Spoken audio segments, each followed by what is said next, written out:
Kumurog ang mga mata ni Bai Liuqian sa paparating na sinag ng itim na apoy at nanginginig ang puso niya. Hindi niya maunawaan kung paano, sa kabila ng kanyang antas na lampas sa abot ng mortal, natalo siya ng isang bastos na gaya ni Zhu Fan.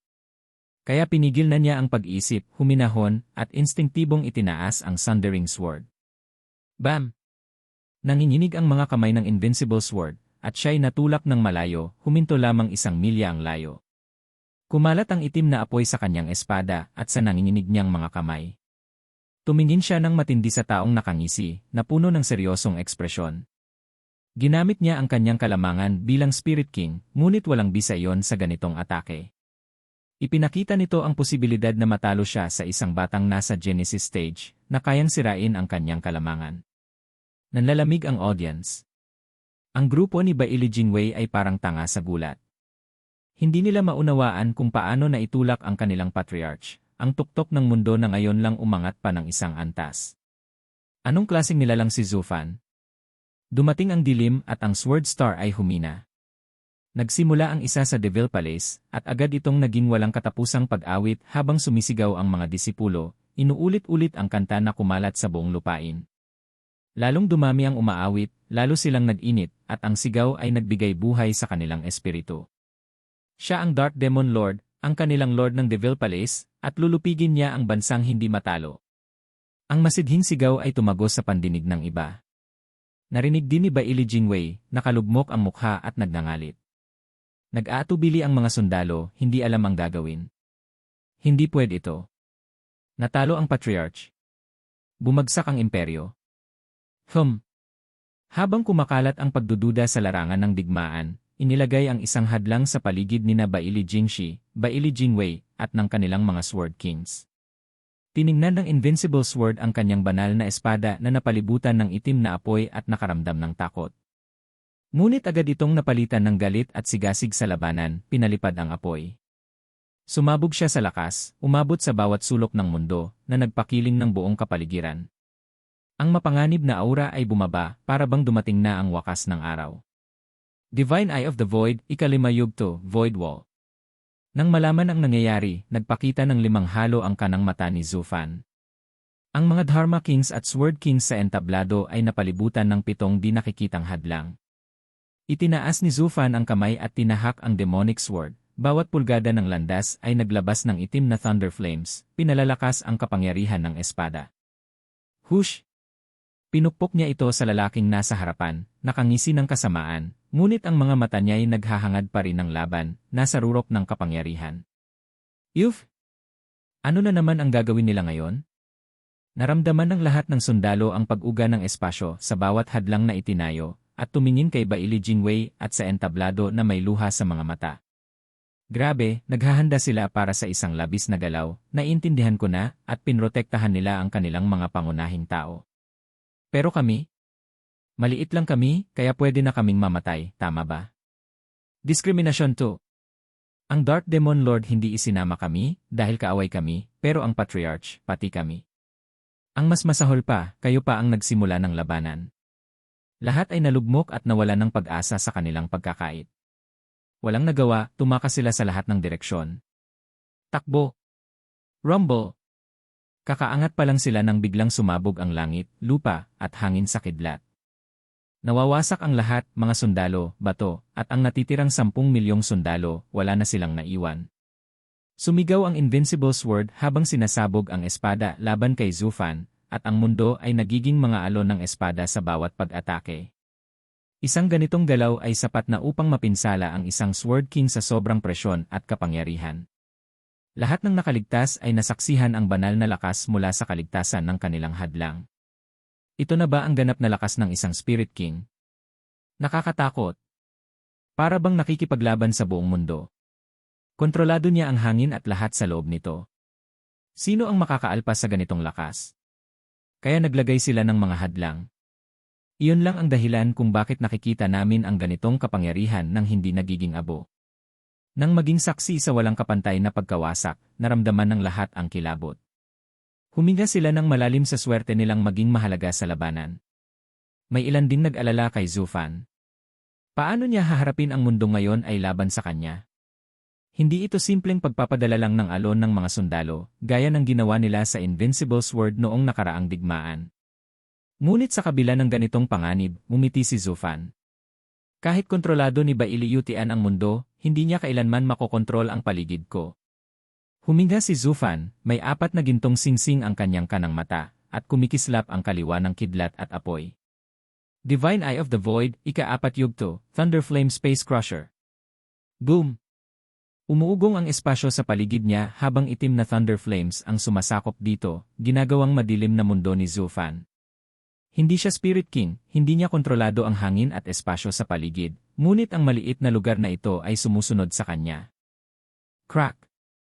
Ang malulupit na Purple Thunder Blades ay tumutok kay Zufan, ngunit agad na naglaho sa loob ng itim na mundo.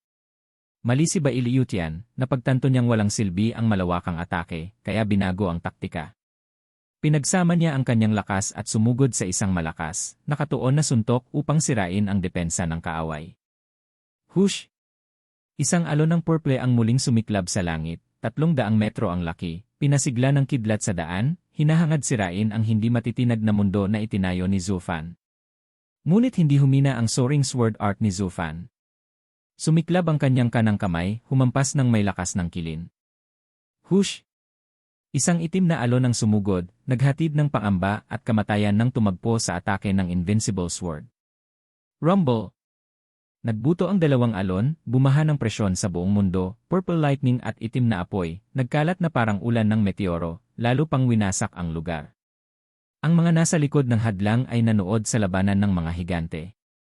Nakatingin sa pagkawasak sa paligid, nanginginig ang kanilang dugo sa lamig.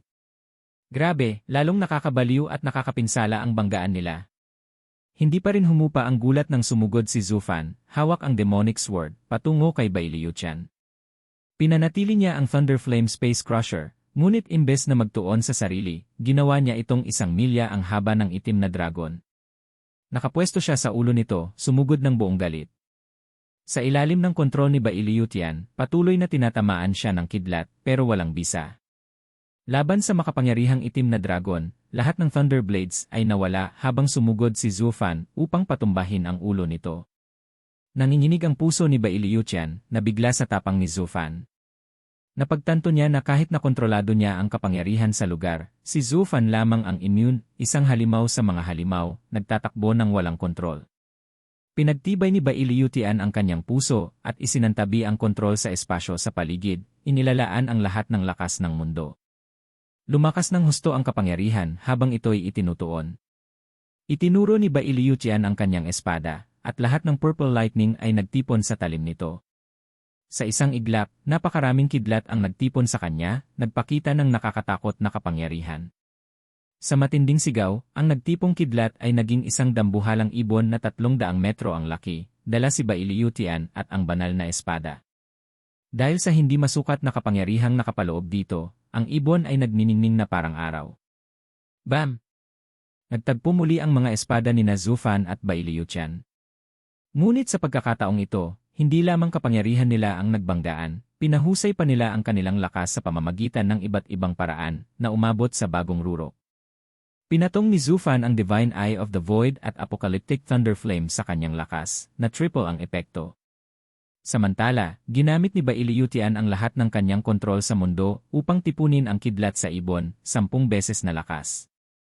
Kaya sanay hawakan ni Zufan ang 3 bahagi lang ng lakas ng Invincible Sword kapag ito'y nakakalat. Ngunit ngayon, kapag ang buong kapangyarihan ay nakatutok, wala siyang tsansa. Hush! Natulak si Zufan ng 2 milya kasama ang kanyang itim na dragon ng Thunderflame. Ang Invincible Sword ay nanginginig at natulak pabalik ng kalahating milya. Habang humihinto, sumugod silang muli sa kanilang mga espada. Tumunog ang kalangitan sa bawat hampas nila. Ang itim na dragon at ang Purple Lightning Bird ay patuloy na nagbabanggaan. Sa loob ng ilang sandali, nagkikiskisan ang kanilang mga espada ng daan-daang beses, yumanig ang mundo sa paligid. Ang mga nakaligtas na manonood ay lalo pang nabigla. Pareho silang may literal na kapangyarihang pumatay ng milyon-milyong sundalo. Sila mismo ay naging sandata ng malawakang pagkawasak. Walang mortal na dapat humawak ng ganitong kapangyarihan. Hindi nakapagtataka na hindi pwede magkasama sa mundo ang dalawa. Wala silang iniwang pagsisikap para makamit ang tabumpay. Sa wakas, tumigil ang tunog ng kanilang banggaan, sapat na upang buhayin ang patay, nang bumagsak ang isa sa lupa, nag-iwan ng crater na ilang dosenang milya ang lapad. Nagpanik ang grupo ni Dan Qingshen habang nagliwanag ang grupo ni Bailey Jingwei. Si Zhu Fan yon.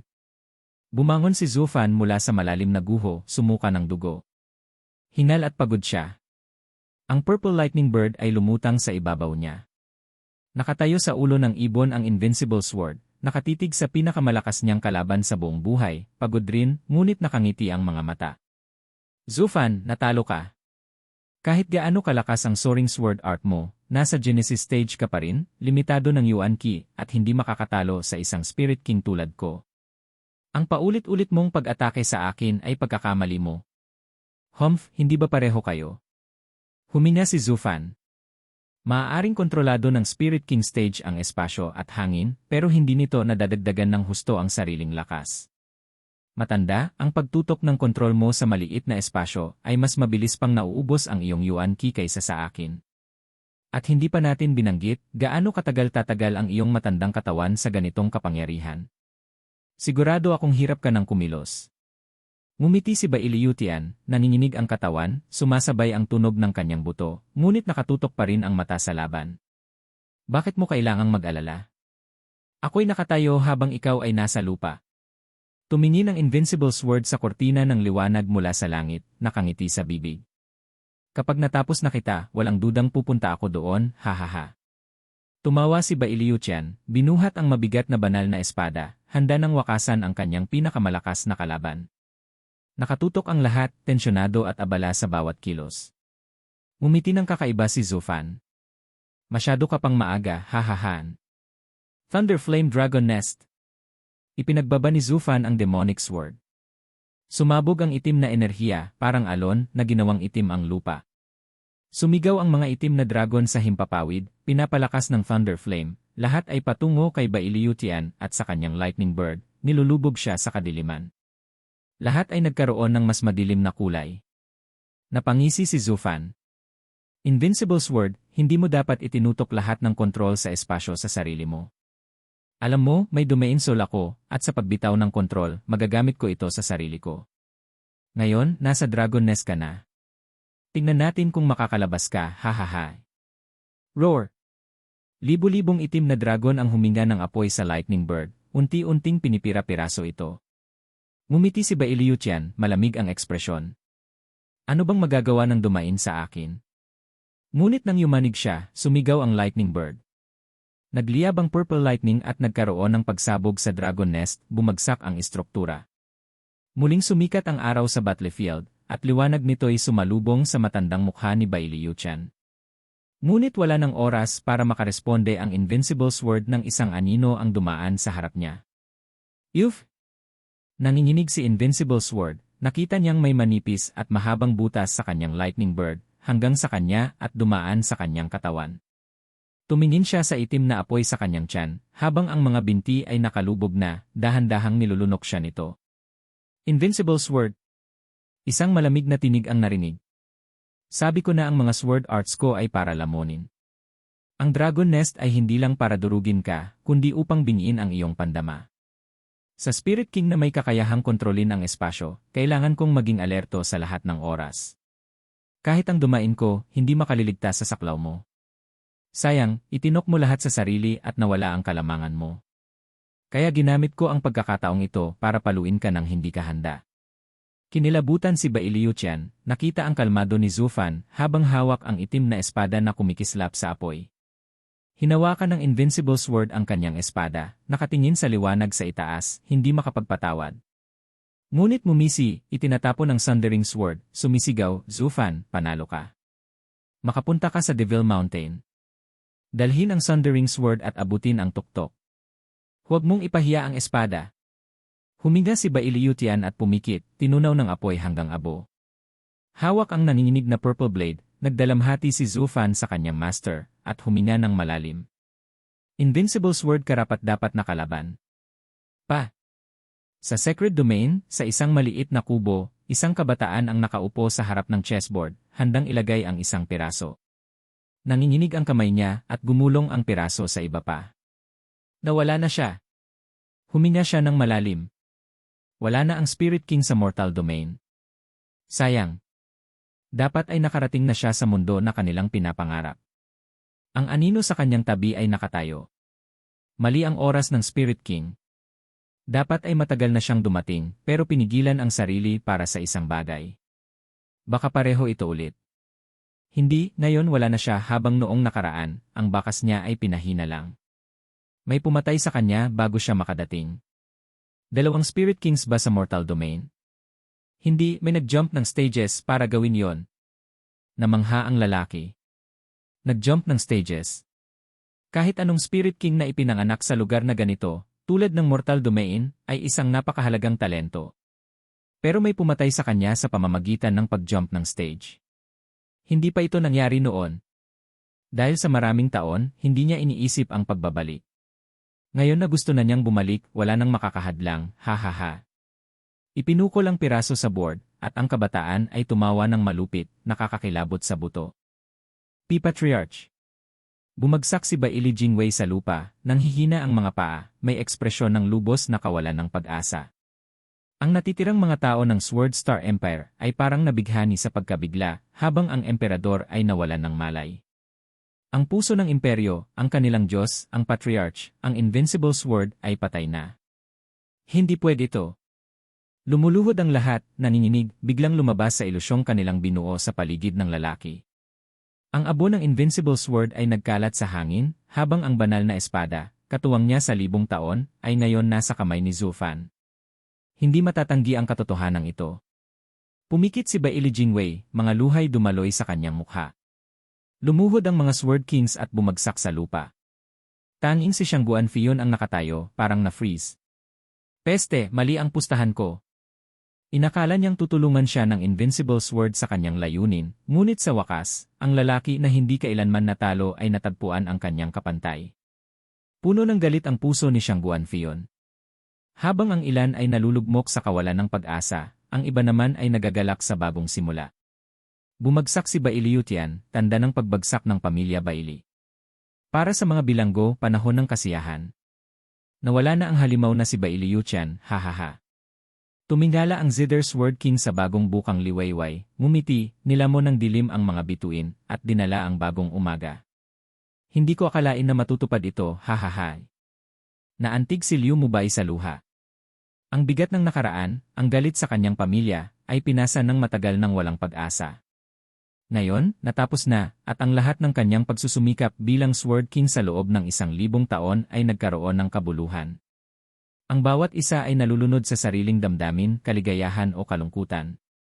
Hinawakan ni Zhu Fan ang Sundering Sword at inilagay ito sa kanyang ring. Nanginginig ang demonic sword, tila humihingi ng pansin. Ngumiti si Zhu Fan, alam ko, pero mamaya. Hindi ka magsisisi. Balikan muna natin. Ding! Tumulog ang demonic sword habang pumasok ito sa katawan ni Zhu Fan. Ngumiti si Zhu Fan at bumaba, tinanggal ang mga barrier at pinalaya ang mga bilanggo. Sa loob ng 1 oras, lahat ay malaya na. Palas Lord! Si Wurandong ang unang yumuko, puno ng pasasalamat at paggalang. Sumunod ang iba pang disipulo ng Devil Palace, tinitingala si Zhu Fan na parang pinakamakintab na hiyas. Ngunit may takot pa rin, takot na istorbohin ang dakilang lalaki, hindi nagtangkang tumingin sa kanya.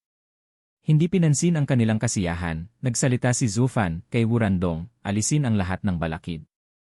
Tapusin ang proyekto sa Imperial Capital sa loob ng 1 buwan. Opo, Ginoo. Yumuko si Wurandong.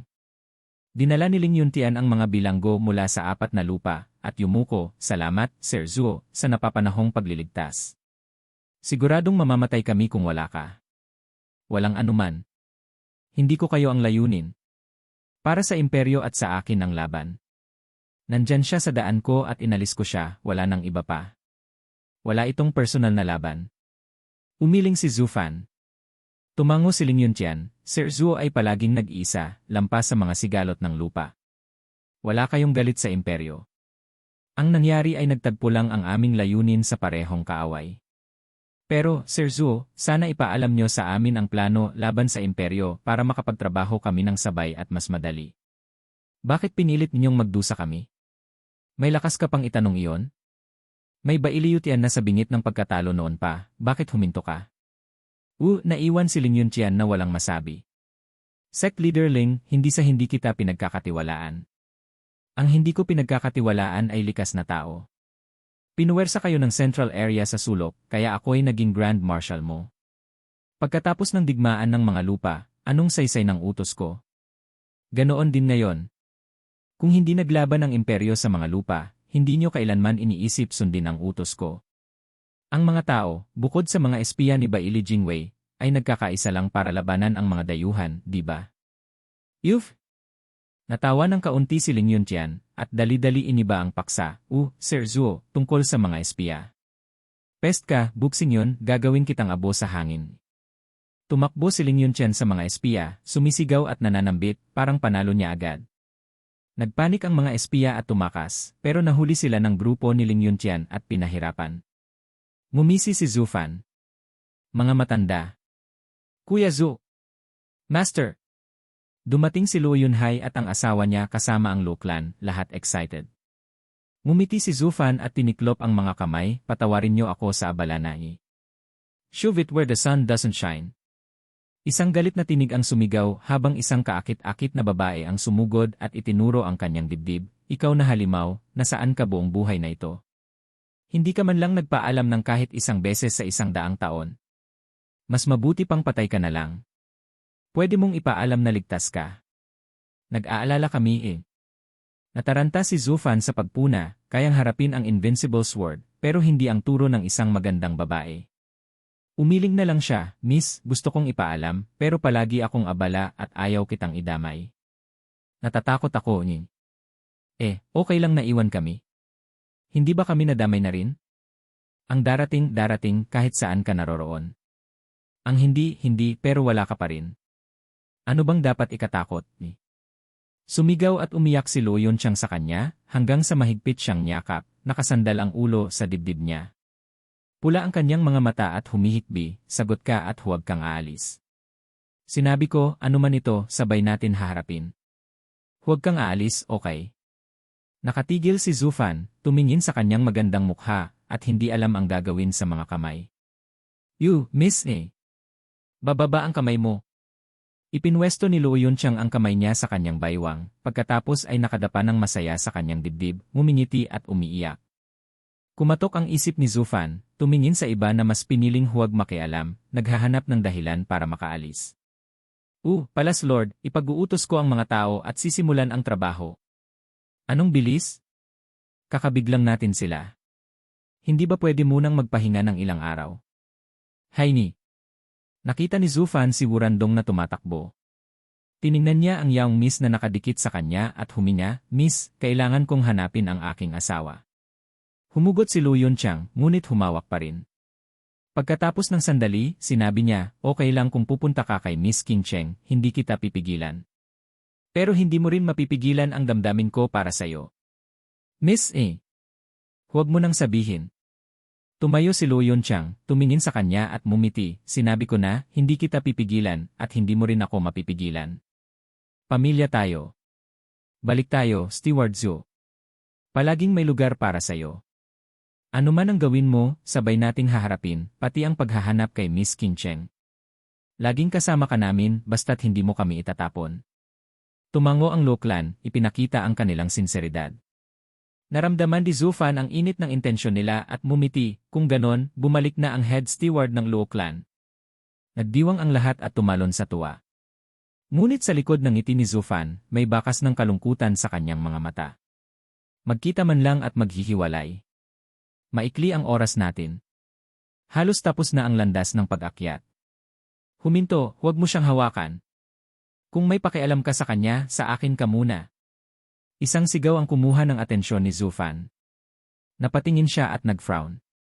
Tumango siya at lumapit. Bam! Isang bilanggo ang tumilapo ng isang matipuno at malakas na lalaki sa lupa, tumatawa, ha ha ha, ito na ba ang malaking Sword King, ha ha ha. Huminto! Sumuko na kami.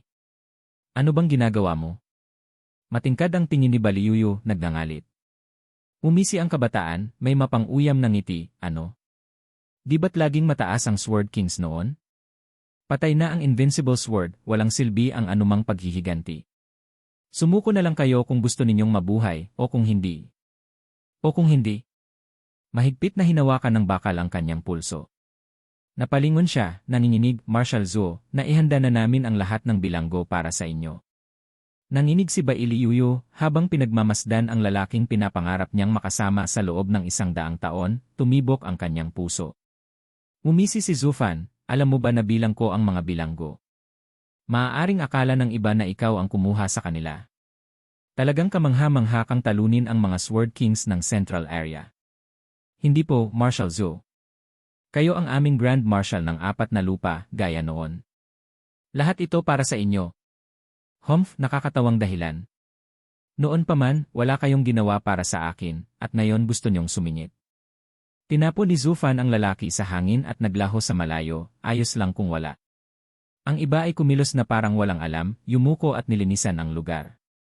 Hindi pinansin ang mga profiteer, lumingon si Zhu Fan kay Baliyuyu na hindi tinanggal ang tingin sa kanya. Pinindot niya ang daliri at natanggal ang mga gapos niya. Nakita ko na hindi ka nasaktan noong nakipaglaban ka kay Kiawer. Paano ka nahuli ng mga yon? Ipinakulong ko ang sarili kong cultivation. Ganoon ba? O panalo ka, natalo kami. Ginamit nila si Brother Lee para takutin ako. O inasahan mo ba na kasing tapang ko ng Patriarch at haharapin ka ng walang takot? Bailiyu nagmura. Umiling si Zhu Fan, ang laban ko sa kanya ay handa na sa loob ng 1 siglo, isang marangal na duel ng walang sama ng loob. Nakuha ko man ang imperyo sa daan, wala itong personal na laban. Ngayon, pag-aari ko na ang imperyo, wala na akong hiling. Malaya ka na. Malaya. Pinapalaya mo ba kami? Paano kung maghiganti kami? Tumawa si Zhu Fan, kayang-kaya ba ninyo sa lakas niyan lang? Huwag mo akong patawanin. Hindi ngayon pero baka mamaya. Hindi rin. Pinutol siya ni Zhu Fan, kapag nalampasan ko kayong lahat, wala akong takot sa hinaharap. Kung sakaling magtagumpay ka, patunay lang na natamlay ako at karapat-dapat mamatay. Ang tunay na lalaki ay hindi natatakot sa hamon. At higit pa rito, ako mismo'y humahamon sa sarili ko para sa sariling layunin, kaya hindi ko pwedeng hayaan na may humabol sa akin. Kung hindi, patay na sana ako sa kamay niyo.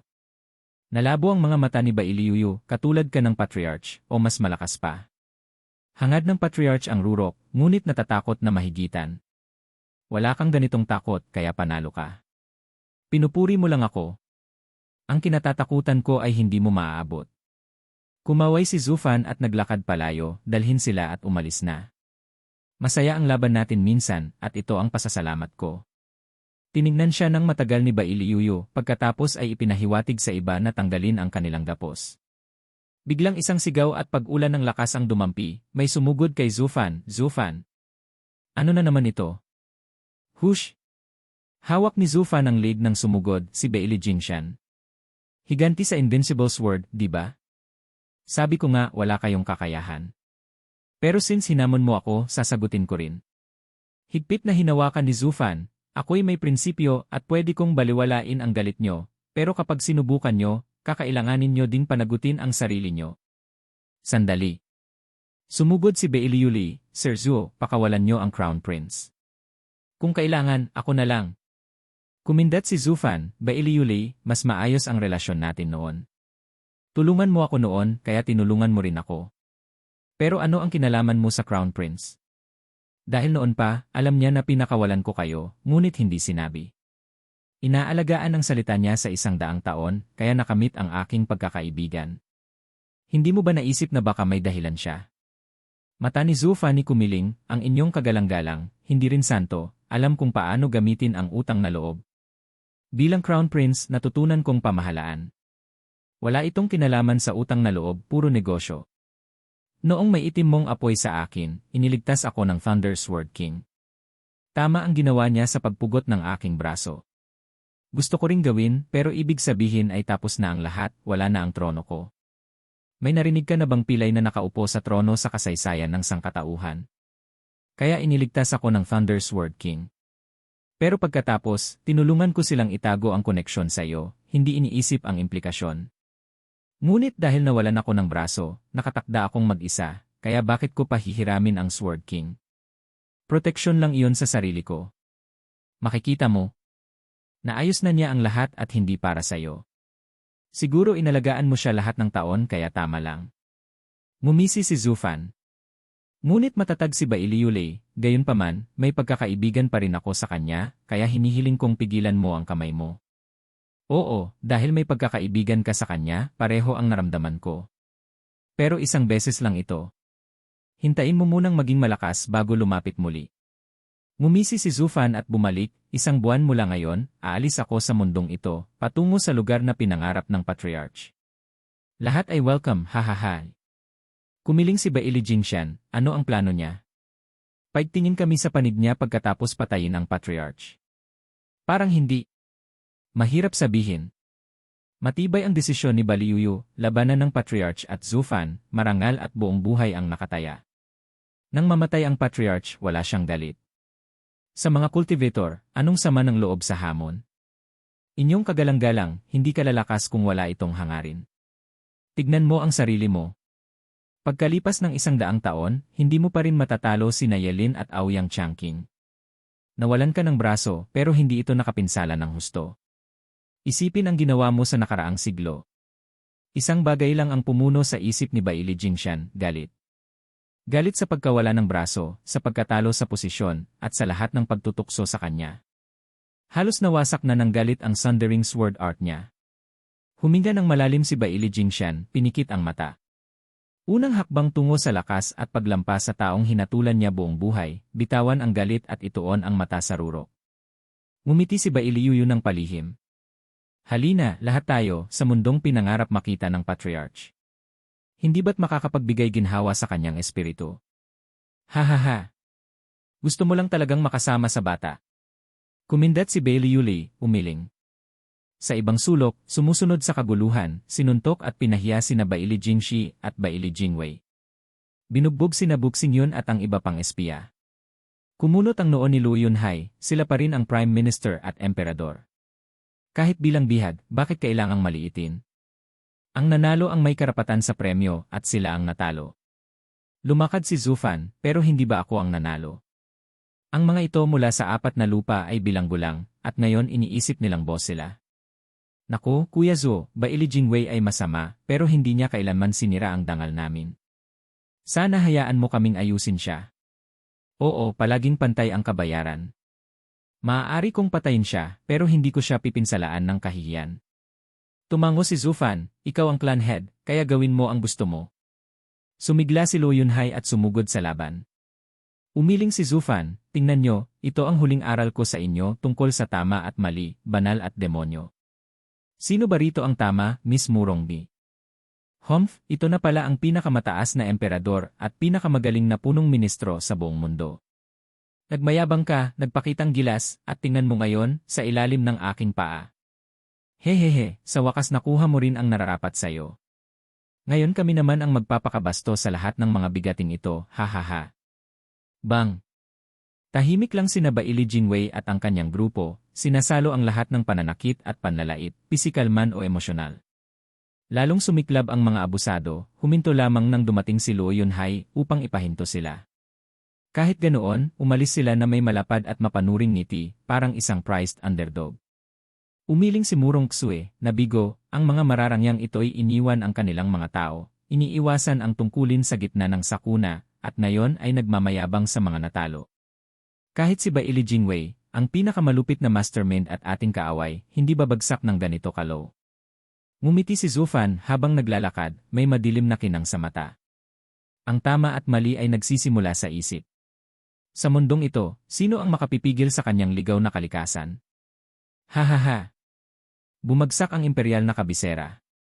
Maliban kay Shangguan Fion at sa mga espiya na dinala ng iba pang pinuno ng mga lupain, ang natitirang bilanggo ay ipinasa sa pamilya Luo upang ayusin.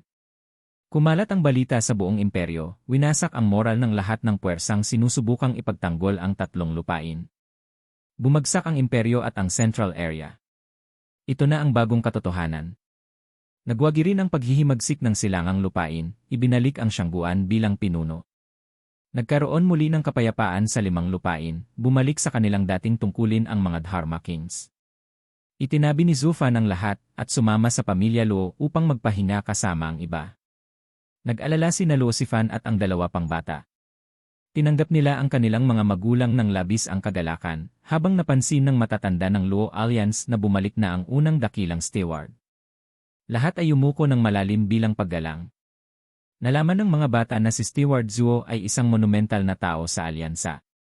Hindi rin siya bulag sa paligid. Nag-iwan ito ng paghanga sa kanila. Nakipagtagpo si Zufan sa kanyang mga matalik na kaibigan, nagbibigay ng ibang uri ng aliw. Lumipas ang 3 araw, si Zhu Changfeng kasama si Zufan sa likod bahay ng pamilya Luo, nag-uusap at naglalaro ng chess. Pinagmamasdan ni Luo Sifan ang galaw ng mga piraso, tinitingnan si Zhu Changfeng na nakakunot ang noo. Itinaas niya ang kamay upang magmungkahi, Lolo Zuj, dito po.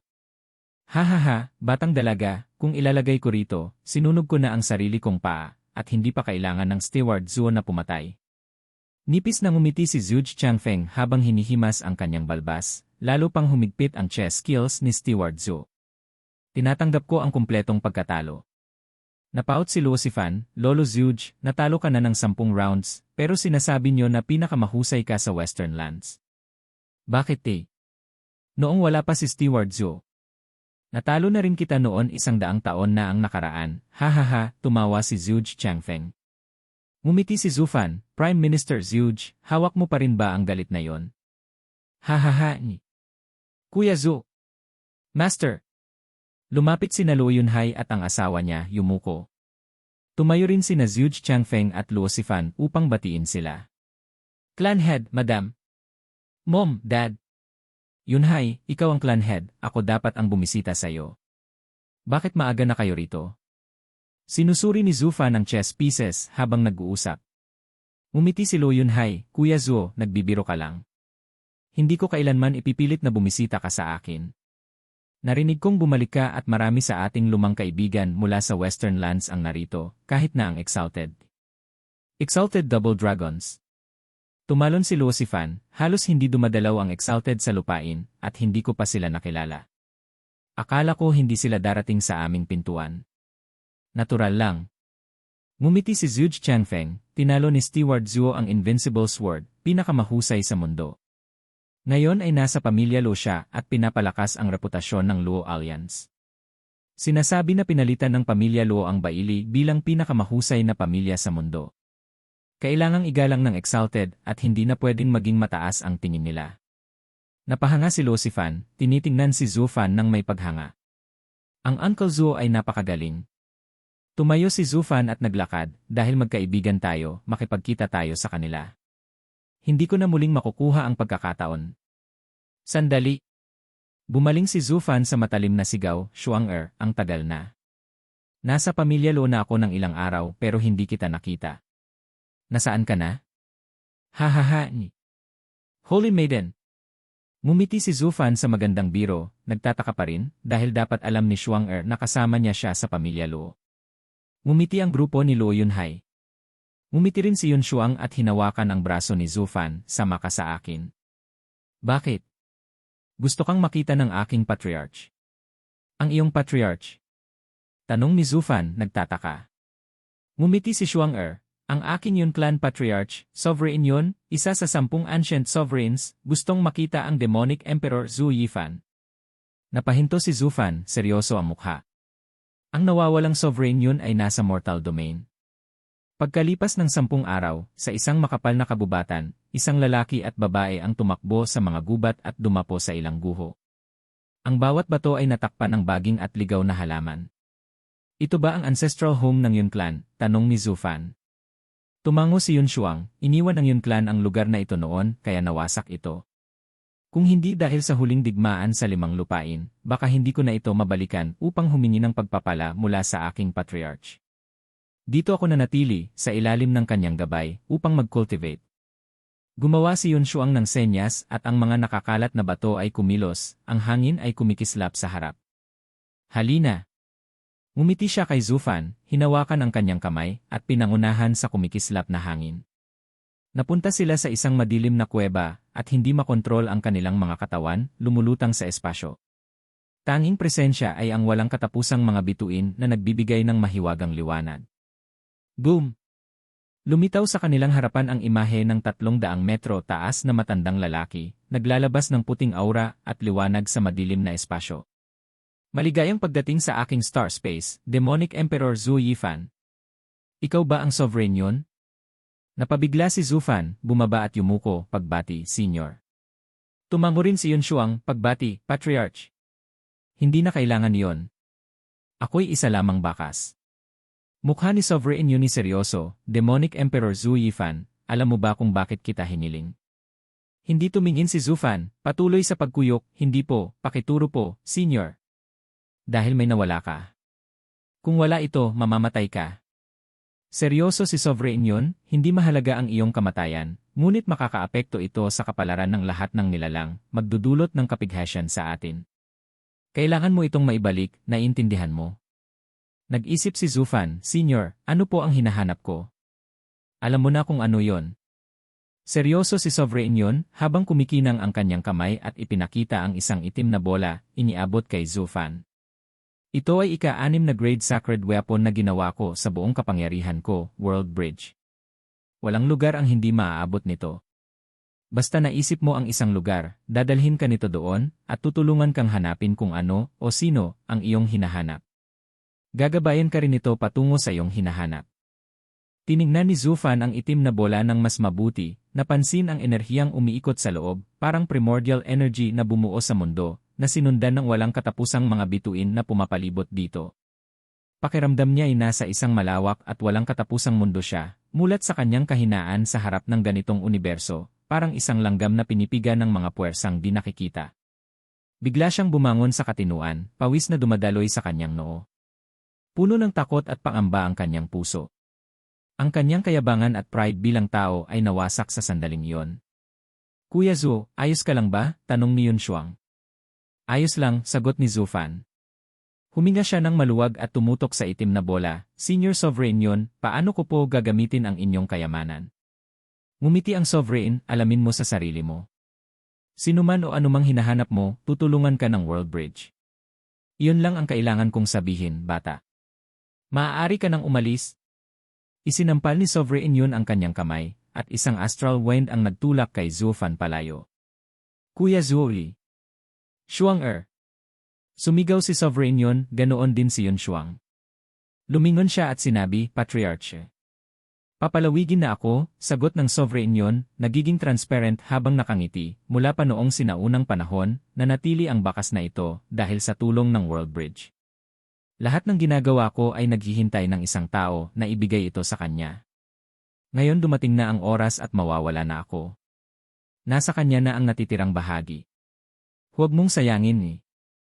Dahan-dahang nawala ang boses sa madilim na lugar. Boom! Lahat ay bumagsak, naging kumikislap na mga liwanag. Sumikat ang araw, ipinakita ang isang ordinaryong kuweba. Patriarch! Naluha si Shuang-er, yumuko sa kuweba bago umalis. Sa isang iglap, bumagsak si Zufan sa lupa, napunta sa mga bato at nag-alab ang alikabok. Nang tuluyan siyang tumayo, sabi niya, dito ako malinaw na nasa bundok, ngayon nasa paanan na. Sigurado, hindi palaging tinitignan ng senior ang kanyang mga bisita. Grabe ang rudeness niya. Kuya Zhu. Lumapit si Shuang-er at nakita siyang may alikabok, ayos ka lang ba? Medyo matindi ang dismissal ng Patriarch. Dinampot ni Zufan ang alikabok sa kanyang damit, ayos lang. Pero lahat ba ng sovereigns ganito? May weird hobbies ba sila lahat? Tumawa si Shuang-er, Kuya Zhu, babalik ka ba sa Sacred Domain? Pwede ba kitang samahan? Bakit? Kailangan mo ng tulong at pwede akong tumulong. Oh, iyon. Nag-alinlangan si Zufan, nahirapan sagutin, magaling ang peak Genesis stage mo, pero alam kong mahina ka sa labanan. Napakahirap sa Sacred Domain ni. Matatag si Shuang-er, huwag mo akong maliitin. Nagniningning ang kanyang asul na mata at lumabas ang kahanga-hangang lakas. May rumbling na sumasalamin sa paligid, bumagsak ang buong kabundukan. Pero hindi dahil sa lindol na paralisa ito. Pakiramdam ni Zufan, mabigat din siya at lumubog sa lupa. Lahat sa loob ng 100 milya ay bumaba ng 300 metro. Huminto si Shuang-er at tumingin ng may pride, Kuya Zhu. Iyon ay 1/3 lamang ng kaya kong gawin. Pinigilan kong gawing libo-libo milya ang pagbagsak dahil may mga tao rito. At hindi pa ito ang espesyal kong kakayahan. Parang ibang tao ka na pagkatapos ng gabay ni Sovereign yon.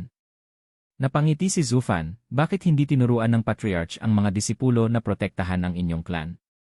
Umiling si Shuang-er, pinag-alala ng Patriarch ang mundo. Naghihintay lang siya sa iyo upang ibigay ang isang bagay. Hindi niya pinapansin ang kalagayan ng clan. Tinuruan lang niya ako dahil naamoy niya ang aura mo 100 taon na ang nakalipas at gusto niya akong tulungan ka. Naiintindihan ko. Pero bakit tutulungan niya ako? Dahil ba sa Sovereign Path? Napakunot ang noo ni Zufan, tinitingnan ang itim na bola sa kanyang kamay, at tapos hinaplos ang balikat ni Shuang-er. Magkikita tayo sa kabisera ng Sword Star Empire sa loob ng 20 araw. Huwag mahuli at huwag sabihin sa Luo Clan. Hindi mo ba isasama sila? Anong silbi kung mapanganib lang? Napabuntong hininga si Zufan, sila ay hari sa Mortal Domain at may matatag na posisyon. Dapat nilang tamasahin ang retirement. Sa Sacred Domain, kailangan nilang magsimula muli, puno ng panganib. Maraming malulupit na tao at higit na marami pang eksperto. Natatakot din ako. Kung isasama ko sila, mahihirapan akong protektahan. Tumango si Shuang-er at napabuntong hininga. Bumalik sila sa pamilya Luo at nanatili ng ilang araw, nakipagkita sa lumang kaibigan mula sa Western Lands bago bumiyahe patungong kabisera ng imperyo. Lumipas ang 12 araw, karamihan sa mga tao na inipon ni Zufan ay naroon na. Halata si Nagusantong at Kiao-er, kasama si Nayelin at ibang Dharma Kings, pati si Baliyuyu, Bailiyuli, at Baili Jingshan. Kasama rin si Murong Xui. Miss Murong, sasama ka ba? Tanong ni Zufan. Tumango si Murong Xui, lumawak ang aking pananaw at nais kong makita ang upper world kung hindi mo mamasamain. Huwag kang mag-alala, hindi ito problema. Kung ayaw ng kapatid mo, bakit ako? Hahaha, lumapit si Zufan sa Thunder Pavilion. Wala ng trance ng kidlat gaya ng dati, naging ordinaryong lugar na lamang. Iyon ay dahil 1 buwan na ang nakalipas, naglagay siya ng casual seal dito. Tumingin kay Wurandong na nakayuko, pagkatapos namin umalis, bantayan mo ang Mortal Domain. Sa aking signal, i-activate ang second array, naintindihan. Crystal clear. Palas Lord, wala na ang imperyo at napawi ang aking galit. Nais ko lamang tuparin ang utos mo. Yumukod si Wurandong. Tumango si Zufan at gumawa ng senyas. Kumalog ang paligid, World's Arts Combine, Seas of Spiritual Clarity, aid me in activating the array. Open the path to heaven and guide me on my journey. Boom! Yumugyog ang bawat lupain, na puno ng sigaw ng takot. Ang mga tunnel na puno ng sacred stones sa ilalim ng lupa ay na-link at na-activate, pinagsama ang 5 lupain sa isang napakalaking array. Hush! Isang puting haligi ang tumama sa langit mula sa dating beast taming sect. Ang malakas at matinding kapangyarihan ay dumaloy sa aray, papunta sa kabisera ng imperyo. Rustle. Sumunod pa ang mga haligi mula sa Ultimate Clarity Sect, North Sea, dating Flying Cloud Manor, at iba pa. Parang nagdugtong ang langit at lupa, naglabas ng napakalakas na kapangyarihan. Ang mga tao malapit dito ay nahimatay, pati mga Genesis experts halos hindi makahinga at natigilan sa pangyayari.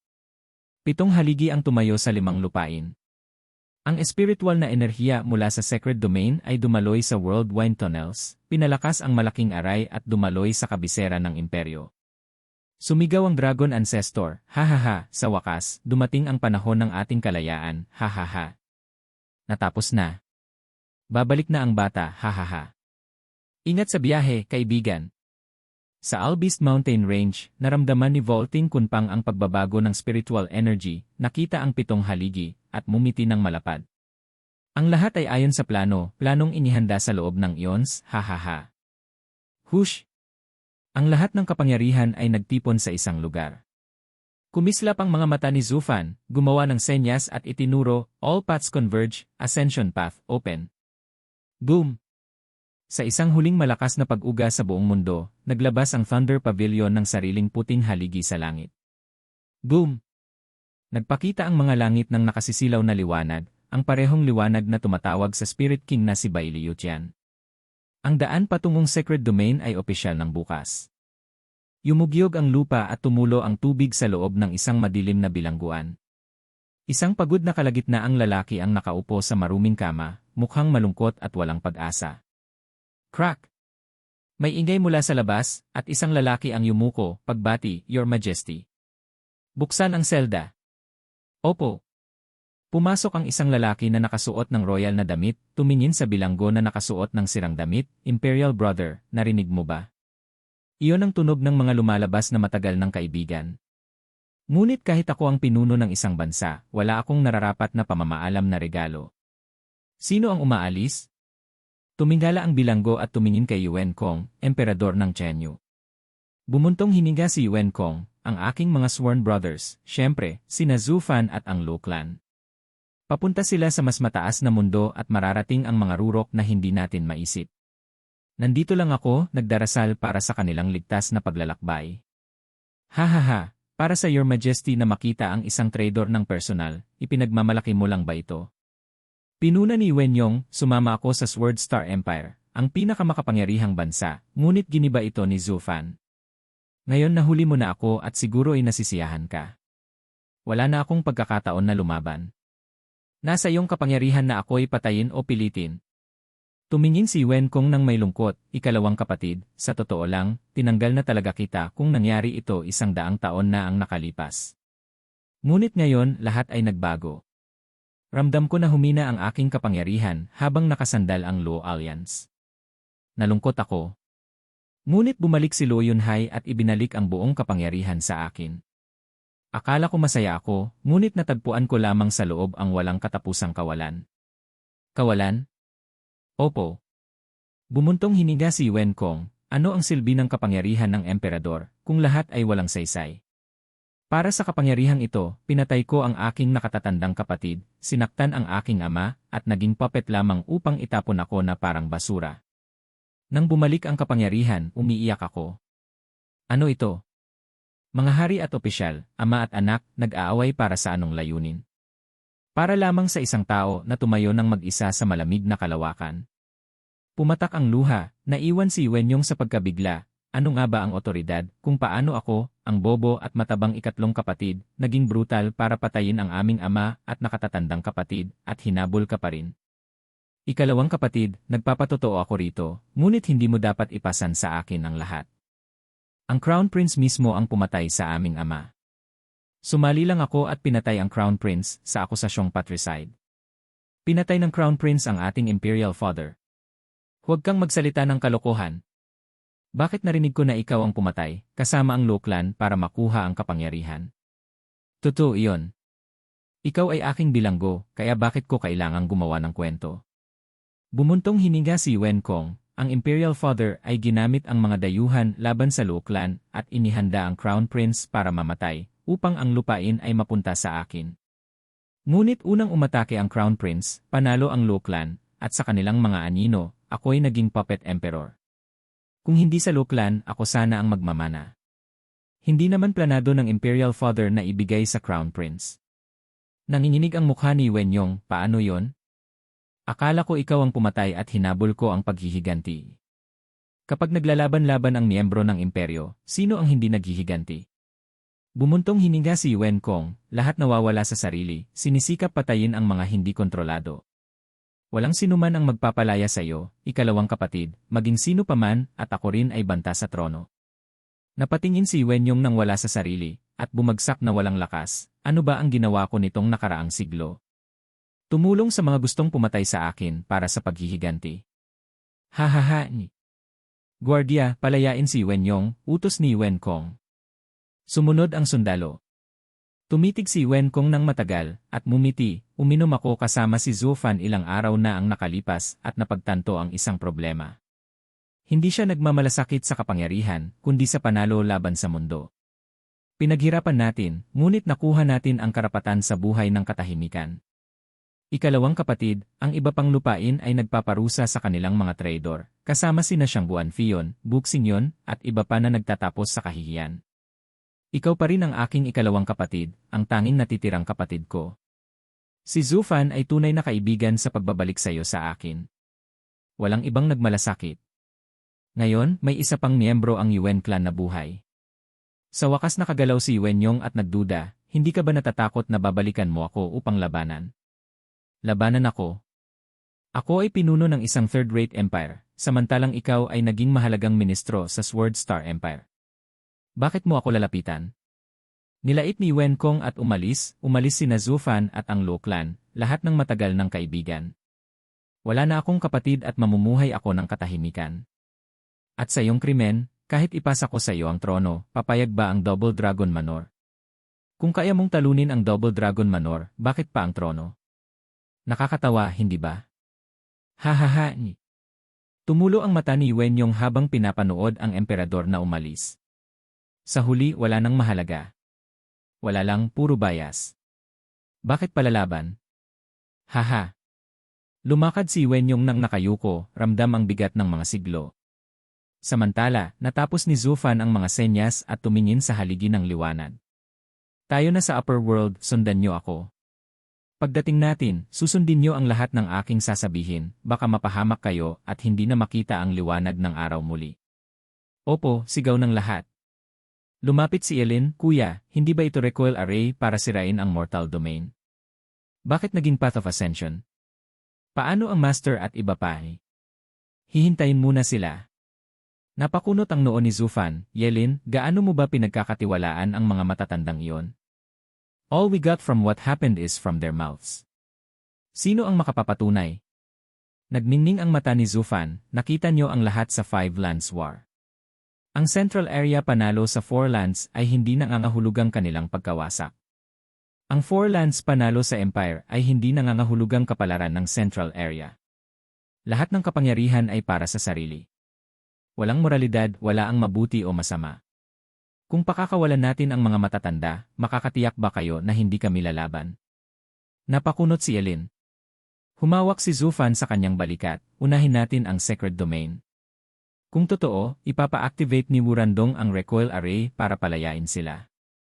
Kung kasinungalingan, para sa kanila at sa kapayapaan ng mundo, ikukulong sila habang buhay. Huwag kang mag-aatubili, kilos na. Itinulak ni Zhu Fan si Elin sa haligi, na wala bago makasigaw. Tumingin siya sa iba, ngumingiti, sino ang susunod? Ako. Sumigaw isang babae habang bumilis sa kanyang paningin. Naglalakad na naman at iiwan mo kami. Hindi, para lang hindi ito akma para sa iyo. Kuya Zhu, sumang-ayon tayo na manatili ng magkakasama. Wala kang karapatang umalis. Umiti si Luo Yunhai, tingnan mo, dinala ko ang buong clan para lumaban kasama mo. Lumabas ang mga venerables ni Li Jingshan, pati sina Li Jingshan at ang power couple, at libu-libong Genesis Stage veteran soldiers. Kasama rin sina Luo Sifan at ang mga bata. Umiling si Zhu Fan, hindi ba kayo natatakot na iwan ang core ng Luo Alliance? Hindi, out with the old, in with the new. Waving si Luo Yunhai, binuo namin ang Luo Alliance dito, gagawin namin muli doon. Kuya Zhu, bata pa ako at puno ng ambisyon. Wala akong takot. Sama-sama natin ito. Steward Zhu, susunod kami sa iyo. Sabay-sabay na sigaw ng iba. Huminga si Zhu Fan, ngunit ramdam ang kasiyahan sa loob. Bago siya magsalita, may humatak sa kanya papasok sa haligi. Walang oras para sa usapan. Tara na! Hawak ni Zhu Fan at hinila siya sa loob ng haligi, ngumingiti ng matamis. Nawala ng isa-isa ang lahat. Nagbigay ng senya si Wurandong ng mag-isa, at ang makinang na haligi ng liwanag ay unti-unting nawala. Sumunod ang iba pang 7 haligi sa 5 lupain. Ngumiti si Wurandong, tumitig sa kalangitan, mag-ingat ka, Palas Lord. Hanggang sa muli, kapatid na Zhu. Pinanood ni na Wu Qingqiu at ng iba mula sa malayo, nakayuko, gusto ko rin sanang sumama at makita ang mas malawak na mundo sa labas, pero... Ngunit may responsibilidad kayo sa inyong sect. Ako rin ay may clan na dapat alalahanin. Humaplos si Shangguan Qinyan, bukod pa rito, kailangan nating bantayan ang Grand Array na itinayo niya sa loob ng 1 siglo at tanggapin siya anumang oras. Binigyan niya tayo ng mahigpit na babala tungkol dito. Malamang may kaugnayan ito sa kanyang kaligtasan. Tumango si Wu Qingqiu at mumiti, oo, lubos ang tiwala niya sa atin, pati sa buhay niya, ibinigay niya ang ganitong gawain, makipagtulungan sa Devil Palace para bantayan ang Grand Array. Hindi natin siya pababayaan. Hahaha. Ngumiti rin ang iba. Habang pinapanood nila si Zufan na umalis, puno ng respeto at tiwala, sa Ultimate Clarity Sect, namulat ang Dragon Ancestor sa biglaang pagkawala ng mga haligi ng liwanag. Anong nangyayari? Hindi pa dapat bukas ang mortal domain, bakit titigil na? Bigla siyang naisip at nagalit, "Sira ulo, may lakas ka pang itapon kami. Maghintay ka. Magbabayad ka. Sisisihin mo kami at hihingi ng tulong. Susunugin ka namin." Umalis na siya ng tuluyan. Sa North Sea, sumilip si Heaven Sealing Sea mula sa tubig, naramdaman ang katahimikan ng mundo, at iniling ang ulo sa pagkabagot, "Ingat ka, bata. Sino ang nakakaalam kung kailan ka babalik?" Bumalik ang malaking ulo sa ilalim ng tubig. Pagkatapos ng 100 taon kasama si Zufan, naalala niya ang mga sinaunang panahon na nakipag-ugnayan sa mga tao, puno ng init at saya. Ngayon, mag-isa na ulit siya. Hush! May kanya-kanyang saloobin ang mga tao sa mortal domain tungkol sa pag-alis ni Zufan. Ngunit sa sacred domain, sa isang nasunog na lugar, lumitaw ang isang sinag ng liwanag at lumabas ang mga tao mula rito. Ang makapal na spiritual energy ay tumama sa kanilang mukha, pumuno sa bawat hibla ng katawan at nagpapatakbo ng kanilang yuan ki nang hindi man lang kailangan mag-focus sa cultivation. Nawala ang kanilang mga salita. Ito ba ang mundong nais makita ng Patriarch? Kamangha-mangha. Ang densidad ng spiritual energy dito ay nakakatakot, hindi na iba sa isang sacred stone mine, mas mabuti pa, 10 beses na masiksik. Dahil sarado ang mga sacred stone mines, kakaunti lamang ang nakukuha para sa lahat. Ngunit ngayon, ito ay isang paraiso para sa mga cultivator. Labis ang tuwa ng lahat at nagtawa si Baliyuyu, "Zufan, ito ba ay Devil Mound?" Biglang huminto ang kanyang tuwa nang tumingin siya kay Zufan. "Young miss, nakarating na tayo. Pwede ka nang bitawan." Huminga si Zufan, nakahiga sa nasunog na lupa habang yakap siya ni Luo Yunqiang ng mahigpit. Ngumiti si Luo Yunqiang, masayang mahigpit na hawak siya, "Hindi, o muli ka lang tatakbo. Hindi ako pamilyar sa lugar na ito. Hindi kita mahahanap sa 5 lands at doble ang hirap dito. Kaya manatili ka, hindi kita bibitawan." "Bitawan mo na siya." Hinila ng isang marilag na kamay si Luo Yunqiang mula kay Zufan. Nagtampo si Bailiyuyu, "Wala kang hiya, babae. Ipinapakita ang sarili sa lalaki sa araw. Steward ko siya, bakit ka mag-aalala kung sino ang hahagkan ko? Kung sobra ang galit mo, magiging masaya ka ba kung gabi na?" "Enough na!" Nagalit si Bailiyuyu pero pumasok si Zufan. Pinunasan niya ang alikabok at tumayo ng seryoso, "Nakarating na tayo at babalaan ko kayo, huwag magpakalat ng problema. Hindi natin kakayanin ang gulo, naiintindihan? Lahat ay seryoso rin. Una sa lahat, ang lugar na ito ay tinatawag na sacred domain. Kung ikukumpara sa mortal domain, mas mataas ang lahat ng antas, may kayamanan sa bawat hakbang, at punong-puno ng eksperto. Ramdam niyo na ang labis na spiritual energy, napakadaling mag-cultivate. Sa mortal domain, isang supreme genius ng 12 na umabot sa bone tempering stage ay kahanga-hanga, at profound heaven stage ay malademonyo. Dito, ang mga batang radiant stage ay naglalakad-lakad, mas talento ang mga nasa ethereal stage, at ang totoong halimaw ay sa Genesis stage. Lalo na kayong tatlo, makinig. Pinayagan kayo ng inyong mga magulang dito, pero hindi ito paraiso. Ito ay impyerno. Sa kasalukuyan, kahit anong ibang 16-year-old ay pwedeng talunin kayo. Kaya mag-ingat, tapos na ang panahong nagpapakita ng status at kapangyarihan. Napahinto ang lahat sa pagkabigla. Oo, iyon ang ibig niyang sabihin. Sa mortal domain nasa rurok tayo, dito ay nasa ilalim tayo, parang karaniwang tao lang. Nagpatuloy si Zufan, sa sacred domain, kung gusto mong magkaroon ng kapangyarihan, kailangan mo maging spirit king kahit sa pinakababaan. Ang anumang mortal stage ay parang langgam. Kaya dapat tayong manatili sa mababang posisyon at huwag magyabang. Naging mabigat ang pakiramdam ng lahat. Nasa tuktok sila sa mortal domain, ngayon ay parang pinakamababa. Ngumiti si Zufan, ngunit huwag panghinaan ng loob. Nasa ilalim kayo dahil sa mahina ang kondisyon ng mortal domain. Base sa talento, sacred domain monsters rin kayo. Lalo na ang Sword Kings. Madali ninyong maaabot ang Spirit King stage, kailangan lang ng panahon. Kaya magtiis muna tayo at iwan natin ang marka sa sacred domain. Talaga? Nagningning ang mga mata nila. Kahit bumagsak sa pinakababa, naniniwala silang makakabangon. Paano ang Devil Mountain? Pareho ba ito sa Sacred Domain? Tanong ni Bailiyuyu, nakakuha ng atensyon ng lahat. Palaging sabi niya nagmula siya sa Devil Mountain, pero bakit nandito tayo sa Sacred Domain? Umiti si Zufan nang may kasamang kasamaan, syempre hindi. Devil Mountain ay bahagi lamang ng Sacred Domain.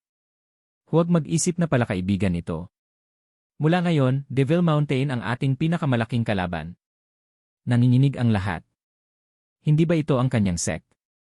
Bakit? Rumble. Tumunog ang kulog mula sa kalangitan at kumalat ang kidlat sa mga itim na ulap. Napabuntong hininga, natakot ang mga tao.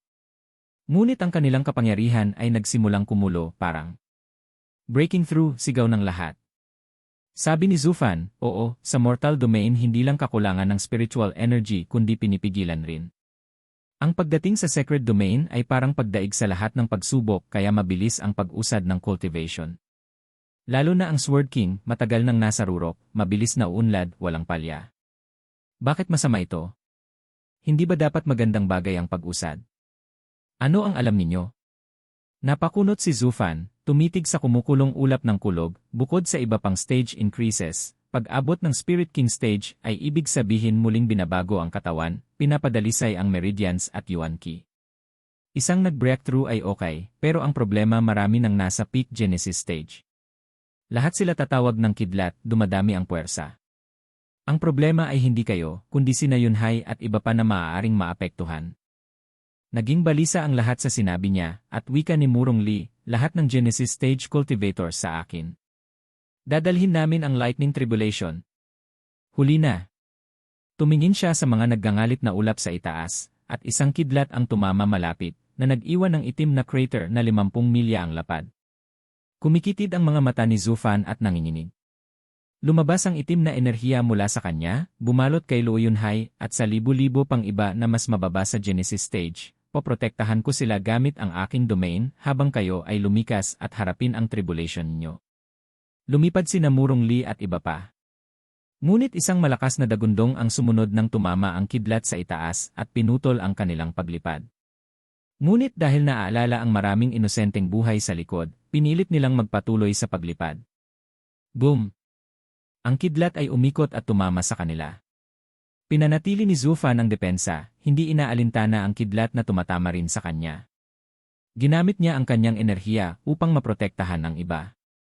Kasabay nito, inilabas ang itim na enerhiya sa paligid, sumisipsip sa lakas ng kidlat upang palakasin ang sariling cultivation. Ang kanyang meridians at yuan qi ay pinapadalisay sa bawat tama. Nasa 7 na layer pa lamang siya ng Genesis stage, ngunit mula nang makarating dito at maramdaman ang makapal na spiritual energy, lumago rin ang kanyang cultivation. Habang pinoprotektahan niya ang Luo clan at iba pa, sumisipsip din siya ng kapangyarihan ng langit, nagpapalakas ng sarili ng ilang ulit.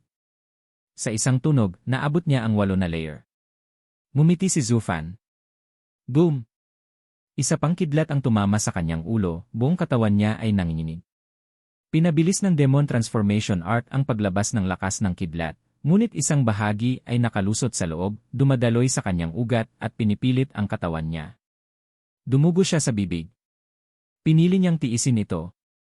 Maaari sana niyang ituon ang higit na lakas upang masipsip ang marahas na kidlat, ngunit sino ang poprotektahan ang mga maliliit? Pinili niyang tiisin ito ng tahimik. Boom! Umakyat sa delikadong kidlat ng paulit-ulit, makapal parang balde, manipis parang plato, bumagsak na parang bundok, 81 beses. Pinagtiisan ito ni Zufan, at habang ang katawan niya ay usok na, ayos pa rin siya. Pinatibay ng kanyang meridians ang kanyang katawan at umabot ang cultivation sa 9 na layer. Hahaha, mukhang malapit na rin akong maging Spirit King. Tumingin si Zufan sa mga nagkalat na itim na ulap at napabuntong hininga, wala nang gana. Ang pagkuha ng 81 kidlat ay halos sinunog na ang buong katawan ko. Ang isa pang round para umakyat sa Spirit King ay malamang makakapatay sa akin. Sa susunod na lang nararamdaman niya ang sakit ng katawan, ngunit dumadaloy ang kapangyarihan sa kanyang mga galamay. Tanging halimaw lang tulad ni Zufan, na kayang labanan ang Spirit King, ang kayang tiisin ito. Ang ibang Genesis cultivators ay mawawalan na ng hininga sa ikatlong 10 strike pa lang. Habang malapit ng palayain ni Zufan ang iba, muling sumabog ang kidlat at tumingin siya sa itaas. Ang nakamamatay na kidlat ay umalingaw-ngaw sa kanyang mga tainga muli. Tumalon ang kilay niya, napapangiti ang mukha, hindi ba't darating pa rin ito? Boom! Isa pang malakas na kidlat ang bumagsak sa kanya, mas makapal pa. Lalong nanginginig ang katawan niya at dumugo. Anong ito? Hindi ito kidlat na tribulation. Walang ganoong kidlat na may ganitong kapangyarihan. Tumingin si Zufan sa langit, nagulat, nakita niyang ang mga ulap ay hindi lang itim, kundi may halong pula. Soul-sucking blood lightning. Scarlet Lightning Valley. Tumingin sa nasunog na lupa sa ibaba, alam na niya kung nasaan sila sa sacred domain. Patuloy na tumatama ang kidlat dito sa ibang antas kumpara sa labas. Bawat kidlat ay nakamamatay, mas maliwanag ang pula kapag mas malakas ito. Kapag bumagsak ang pulang kidlat, kailangan maging maingat kahit ang isang saint. Ang puting kidlat naman ay matindi para sa isang spirit king. Ito ang dahilan kung bakit lubhang desolate ang lugar. Walang gustong pumasok dito upang mamatay agad. Anong malas natin? Kagagaling lang natin sa mortal domain, napunta pa tayo sa lugar na ito. Kinagat ni Zufan ang kanyang ngipin. Hindi ito kasing tindi ng Lightning Canyon, ngunit hindi rin gaanong layo. Tama, Thunder Pavilion. Biglang naisip ni Zufan. Ang 8 world wind tunnels sa mortal domain ay tumutugma sa 8 extreme locations ng sacred domain. Ang Thunder Pavilion ay konektado sa Scarlet Lightning Valley. Dahil dumaan sila sa lokasyon ng Thunder Pavilion, napunta sila sa lugar na ito. Ang patuloy na kidlat sa paligid ng Thunder Pavilion ay dahil rin dito. Humawak si Zufan sa kanyang ulo. Talagang kapalaran ito. Ang recoiling array ay kailangan kumuha ng spiritual energy mula sa paligid. Pinakamainam na lokasyon ay gitna ng 5 lands sa Thunder Pavilion. Kaya't palaging sa Scarlet Lightning Valley mapupunta ang mga pumapasok mula sa mortal domain. Wala nang matatakasan, kailangan lang nating makalabas sa ulan ng kidlat bago bumagsak ang isang Scarlet. Nagmingning ang mga mata ni Zufan at lumitaw ang isang demonic sword sa kanyang palad, nagliliwanag ng pula. Soaring Sword Art, Soaring Heaven. Hinata ni Zufan, at isang pulang alon ng espada ang tumama sa mga ulap. Rumble. Biglang sumiklab ang puti, tumama sa alon. Nagbanggaan ang pula at puti, ngunit nanatili ang kapangyarihan ng Soaring Sword Art, tumagos sa ulap at bumuo ng butas. Ngumiti si Zufan. Gumagana ito. Kailangan ko lang sirain ang ulap at hindi makabuo ang Scarlet Lightning. Ngunit nakita niyang kumikislap muli ang ulap at pinuno ang butas, parang hindi nangyari. Kinurog ang mukha ni Zufan at pinagsikapan pang lusubin ang ulap gamit ang espada. Kailangan ko lang mas mabilis kaysa sa pag-recover nito. Patuloy ang dagundong, banggaan ng alon ng espada sa kidlat, ngunit paulit-ulit na tumagos sa ulap. Ngunit lumakas ang kidlat, at nawala ang kalamangan ng Soaring Sword Art, hindi na nito mapigilan ang kidlat. Tumama ito kay Zufan, nagpamanhid sa buong katawan habang ang butas sa langit ay napuno, may kumislap na scarlet. Nagulat si Zufan. Kapag nagsimulang maging pula, wala na akong pagkakataon. Pawisin ang mga kamay ni Zufan. Ding! Isang tunog ang umabot sa kanyang tainga. Kumislap ang thunder ring ng purple at lumitaw ang Sundering Sword sa kabilang kamay. Oh, Sundering Sword, ano ang ginagawa mo? Wika ni Zufan. Hush! Naglabas ang purple sword ng malakas na lightning wave, at dinala si Zufan upang harapin ang langit. Namula ang mata ni Zufan, ngunit sinundan pa rin ang espiritual na espada sa pagtanggap ng hamon. Boom! Tumunog ang kidlat, isang malaking strike ang bumagsak. May bahagyang pula. Putang ina, nagbago ang kidlat. Nagpanik si Zufan, gustong harangan gamit ang demonic sword, ngunit nauna ang Sundering Sword. Itinulak ito sa gilid at naglabas ng malakas na purple wave. Dinala nito ang braso ni Zufan at tumama ng malakas. Boom! Sa malakas na pagsabog, winasak ng purple lightning wave ang papalapit na atake sa maliliit na motes. Pumasok ang purple sword sa ulap, bumuo ng malaking butas at lubos na pinalakas ang kidlat. Ang mga pulang kidlat ay naging puti. Ito ang kapangyarihan ng Sundering Sword Art. Nag-alon ang mga mata ni Zufan, naiintindihan ko na. Ang Soaring Sword Art ay matindi para sirain ang langit, ngunit ang ulap ay walang anyo, natutulak lang at mabilis bumalik. Ngunit sa Sundering Sword Art, gamit ang kapangyarihan ng pagkawasak, lumakas ang epekto laban sa kidlat. Ding! Maingay na humuni ang Sundering Sword, na para bang kinukumpirma ang kanyang sinabi. Ngumisi si Zufan, Sundering Sword, samahan mo ako at sirain ang kidlat na yon, gawing butas ang langit para magamit ko ang Apocalyptic Thunder Flame at siguraduhin hindi na ito makakabawi, hahaha. Bam! Pinatahimik siya ng Sundering Sword sa kanyang kakulitan, tinapik ang ulo niya gamit ang malawak na bahagi ng espada na nagpapaumbok sa kanyang ilong. Para saan yon? Dinuraan ang ilong at nagalit si Zufan, ikaw ang ginagamit ko ngayon, akin kang espada. Ako ang master mo. Ganito mo ba tratuhin ako? Tignan mo kung paano ko papatayin ang iyong espada espiritu. Tumigil sandali ang Sundering Sword, ngunit muli itong umatake sa pagkakataong ito sa Demonic Sword. Ding! Gusto mo bang lumaban? Huwag mo akong kalabanin. Ang Demonic Sword ay hindi basta sumusuko, lumutang sa harap ng Sundering Sword at pinagtatanggol ang sarili. Tumahimik ang Sundering Sword. Wika ni Zufan, sinasabi mo ba na isantabi ko ang lahat ng aking kasanayan at gamitin lang ang iyo laban sa mga ulap ng kidlat? Ding! Nanginginig muli ang Sundering Sword. Hey, huwag mo akong baliwalain.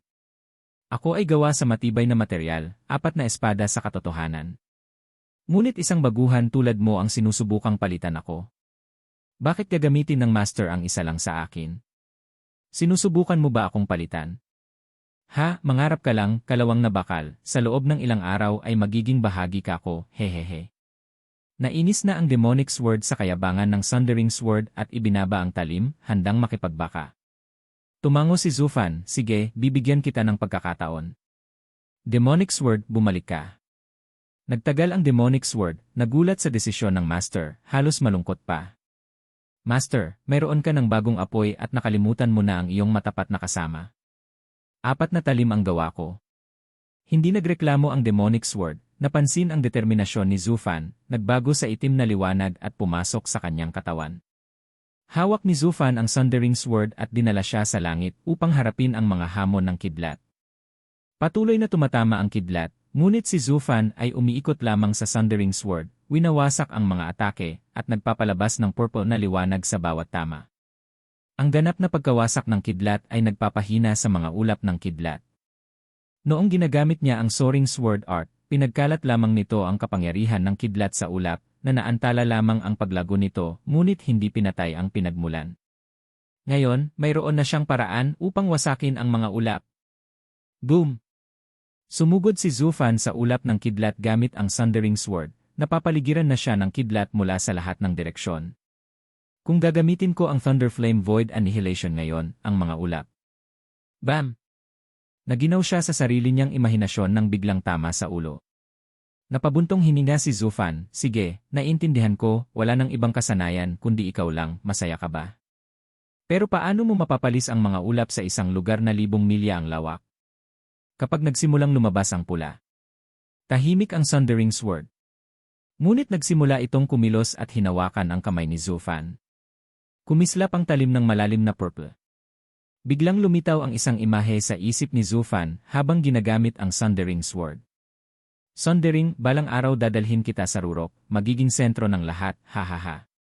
Tumawa si Bailiuchan sa mga kidlat, hawak ang Divine Sword at hinaharap ang mga paparating na atake. Ako lang ang karapat-dapat sa espada na ito, hindi ang mga ordinaryo.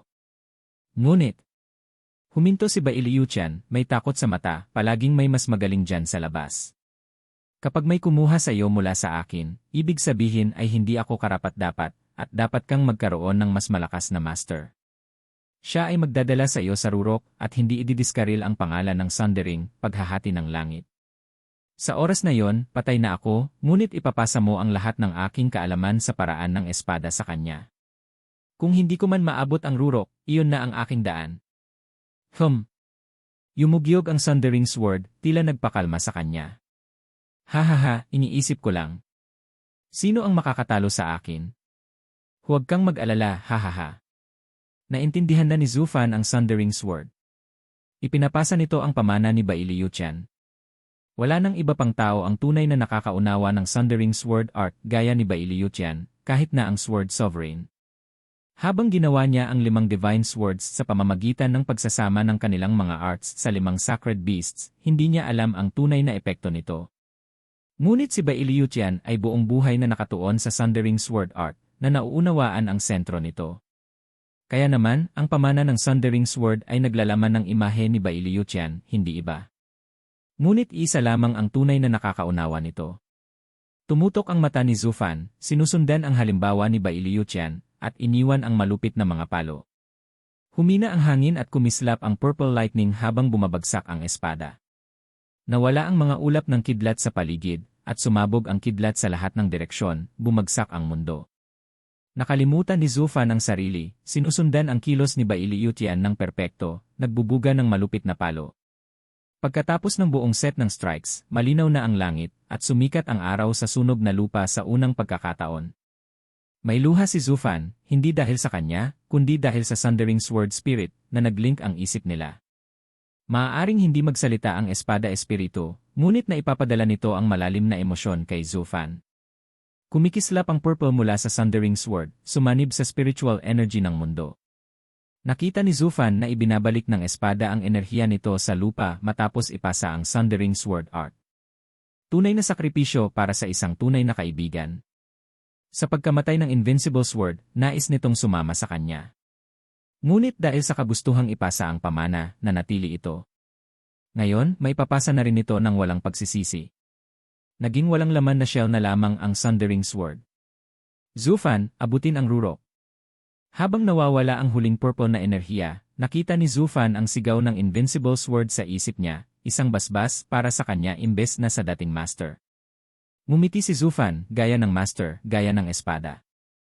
Gaya ng espada, gaya ng master. Ang Sundering Sword Spirit ay kasing malaya at heroiko ng Invincible Sword. Pinagmasdan ang talim ng Purple Divine Sword, ngumiti, at inilagay ito sa kanyang ring, matatag ang mga mata. Abutin ko ang rurok kasama ang espada. Hush! Lumabas si Namurong Li at iba pa sa tabi ni Zhu Fan, Sir Zhu, ayos ka lang ba? Opo, paano naman kayo? Wika ni Zhu Fan, pinatalsik ang domain, lumantad ang malakas na aura. Ang grupo ni Luo Yunhai ay nakalusot sa Genesis stage, habang ang tatlong bata ay nasa Ethereal stage. Tumango si Zhu Fan sa Sword Kings, may kinang sa mata. Ang grupo ni Murong Li, na matagal nang naantala, ay nasa Peak Spirit King stage na. Pati si Li Jingshan at ang mga elders ay nasa Mid Spirit King stage. Labis silang nasiyahan sa walang katapusang Yuan Qi. Steward Zhu, bumaba ang cultivation mo sa ika-5 na layer ng Bone Tempering Stage. Wika ni Li Jingshan. Ngunit nakatuon si Zhu Fan sa sariling cultivation, Mid-Spirit King. Dahil sa nakaharap sa Lightning Tribulation at sa Sundering Sword's Inheritance, tumibay ang kanyang puso, at ang True Self Art ay ibinaba ang cultivation sa Bone Tempering Stage, habang ang tunay na cultivation ay nasa Mid-Spirit King Stage. Kahit na may Spirit King Tribulation, walang pag-aalinlangan si Zhu Fan sa Sundering Sword, kaya hindi niya namalayan na nabawasan ang tribulation. Napaisip siya. Nalampasan ko ang pagkakataong palakasin ng katawan. Ngunit matapos maranasan ang tribulation ng iba, nawala ang panghihinayang. Ano ang silbi ng pagdaan sa lahat ng iyon kung nakuha ko na ang katawan ng Spirit King sa unang pagkakataon? Haha! Lahat! Ligtas ang lahat, at nakuha ni Zhu Fan ang Sundering Sword's insight, nagningning ang mata niya. Sa ating Spirit King cultivation levels, maaari na tayong bumuo ng grupo. Ang Sword Kings, na may Divine Sword insights, ay higit pa sa simpleng Spirit Kings. Ngayon, maaari na tayong umangat at gumawa ng sariling tatak sa Sacred Domain,